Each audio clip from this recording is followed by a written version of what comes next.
Topic last में हमने numerical किए थे, एक न्यूमेरिकल बचता है, मैं अभी नहीं कर रहा उसको, याद रखना। वो जब क्लासेस स्टार्ट होंगी तब मैं उस न्यूमेरिकल पे ज़्यादा फोकस करूँगा। आप लोग थोड़े कंफ्यूज हो जाओगे उस न्यूमेरिकल में, लेकिन वो पिछले 4 न्यूमेरिकल करके अच्छे से काम करें। अब हमारे पास जो इम्पोर्टेंट सेशन है वो है रेजिस्टेंस का। क्वेश्चंस मैं फिर कल करवाता हूँ, आज रेजिस्टेंस देखो क्या होता है। आपने पढ़ लिया कि रेजिस्टेंस क्या था, ठीक है। रेजिस्टेंस क्या होता है? which oppose the flow of charge, ये हमें पता है, ठीक है। और ये क्यों होता है? बिकॉज ऑफ जो कोलिजन होता है, because of it is appears because of collisions, जो कोलिजन होते हैं उसी के कारण ये एग्जिस्ट करता है। इसके बाद अब हमें करना है connection of resistance. Connection of resistance, तो हमारे पास दो तरह के कनेक्शन हैं, एक सीरीज कनेक्शन है और एक पैरेलल कनेक्शन है। ज्यादा डीप आज जाना है सीरीज कनेक्शन में कि हम लोग करेंगे आज सीरीज कनेक्शन। बहुत इंपॉर्टेंट है बच्चा पार्टी, नोट्स आपको मिल जाएंगे, मैं पहले भी कह रहा हूं आप करते रहें। सीरीज कनेक्शन की हम डायरेक्ट डेरिवेशन करेंगे, थ्योरी आप पढ़ लेना कि सीरीज कनेक्शन में क्या होता है। इन सीरीज कनेक्शन, अगर आप सीरीज कनेक्शन देखोगे तो सीरीज कनेक्शन में क्या होता है, एक के बाद रेजिस्टेंस लगे होते हैं। ये आप बैटरी लगा दो तो क्या दिख रहा है आपको? रेजिस्टेंस जो है एक के बाद लगे हुए हैं। तो आपको मैं अगर सिंपल सा दिखाऊं कि किस तरीके से सीरीज कनेक्शन होगा, उसमें क्या है आपको देखो, सिंपल सी बात है। मान लो आपने एक वायर ली, ये वायर थी और इस वायर का दूसरा सिरा भी एक वायर से जुड़ा और ये वायर का दूसरा सिरा है। ये फर्स्ट वायर का पहला सिरा है, ये सेकंड वायर का दूसरा सिरा है। मैं कल प्रैक्टिकली करके दिखा दूंगा कि सीरीज और पैरेलल कनेक्शन कैसे होते हैं, लेकिन आप अभी के लिए जान लें कि इसमें एक दो जो सिरे हैं इसके उन दोनों को बांध दिया और इनके एक एक सिरे खुले हुए हैं। उसी तरीके से ये कनेक्शन है, बीच में एक रेजिस्टेंस लगा दिया। रेजिस्टेंस कोई सा भी लोड हो सकता है, तो ये R1 है। मतलब सीरीज कनेक्शन में क्या होता है, रेजिस्टेंस एक के बाद एक लगे होते हैं, one after the another. Resistance R, ठीक है, रेजिस्टेंस जो है are the placed one after the another. in this connection resistance are placed or resistance are connected one after the another। Very important चीज है कि एक के बाद दूसरा कनेक्शन आपको देखने का मिलेगा, ठीक है, कि एक को आप दूसरे से कनेक्ट कर रहे हो। अब उसके बाद एक बात ध्यान रखनी है कि मान लो ये वोल्टेज है, तो ये वोल्टेज इन रेजिस्टेंस के अक्रॉस डिवाइड हो जाएगी।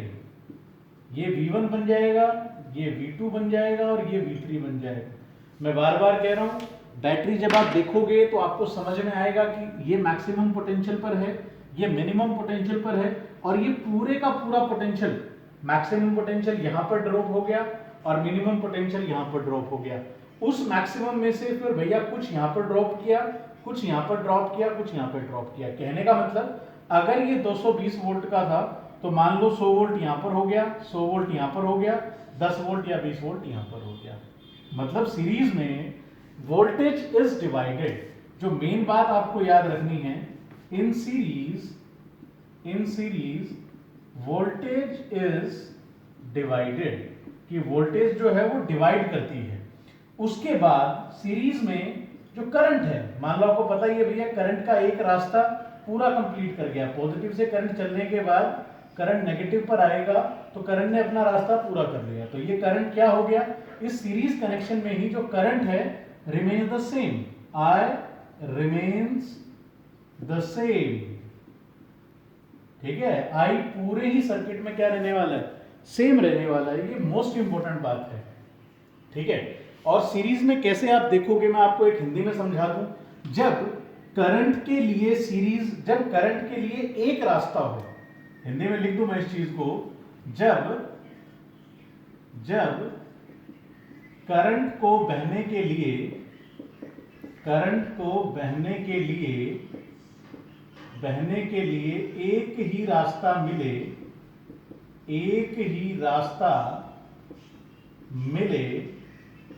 तो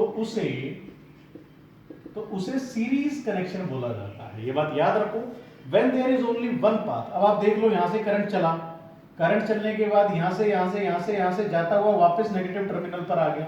इसका मतलब इसके कितने रास्ते हैं? दिख रहा है आपको और कोई रास्ता नहीं दिख रहा? तो बच्चा पार्टी, जब एक रास्ता होगा तो ये समझ लेना कि कनेक्शन कौन से हैं, सीरीज कनेक्शन है। आप इस चीज को जान ले कि सीरीज कनेक्शन क्या है।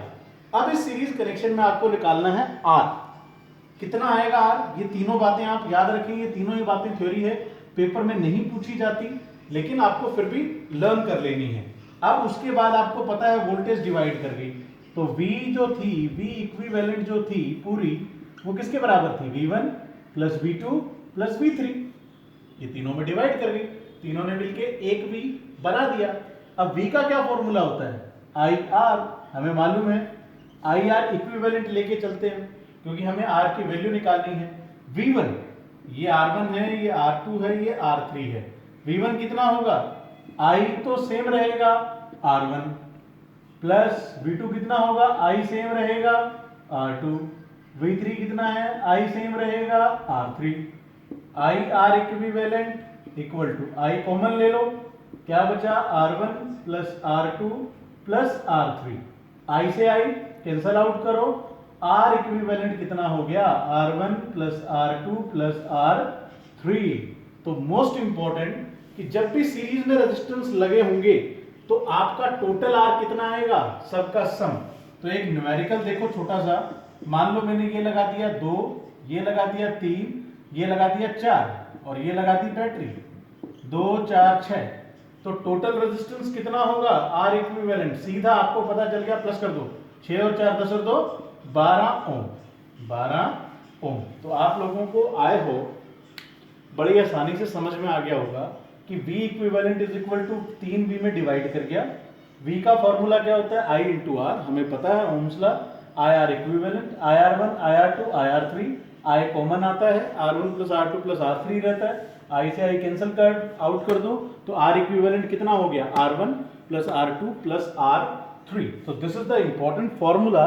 तो ये आपका आगे एक और इंपॉर्टेंट फॉर्मूला आ गया जो आपको लर्न करना है, बहुत इंपॉर्टेंट है। तो मैं लास्ट में कुछ एक फॉर्मूले लिख देता हूं और याद रखना, जब ज्यादा रास्ते हैं तो पैरेलल है, जब एक रास्ता है तो सीरीज है। ऐसे ही आप न्यूमेरिकल करोगे। पहला फॉर्मूला आपने क्या पढ़ा था? Q is equal to NE। दूसरा फॉर्मूला क्या पढ़ा था? I is equal to Q by T। तीसरा फॉर्मूला क्या पढ़ा था? V is equal to W by Q। चौथा फॉर्मूला क्या पढ़ा था? V is equal to IR। पांचवा फॉर्मूला क्या पढ़ा? R is equal to V by I। छठा फॉर्मूला आपने अब क्या पढ़ा? R equivalent is equal to R1 plus R2 plus R3 in series. याद रखना, यहां तक आप कंप्लीट कर लो अच्छे से। आई होप समझ में आ रहा होगा। बच्चा पार्टी काम शुरू करते हैं। बहुत थोड़ा सा चैप्टर रहेगा, ये चैप्टर भी मैं जल्दी ही फिनिश कर दूंगा। अब तो लगातार लेक्चर चलेंगे, तो इसीलिए आप काम करें। आई होप बड़ी अच्छे से समझ में आ रहा होगा आपको। पॉलिटिकल भी स्टार्ट कर लो, पॉलिटिकल मेन है, बड़ा आसानी से आप स्टार्ट करोगे तो आपको आ जाएगी। धन्यवाद, मेहनत करते रहें।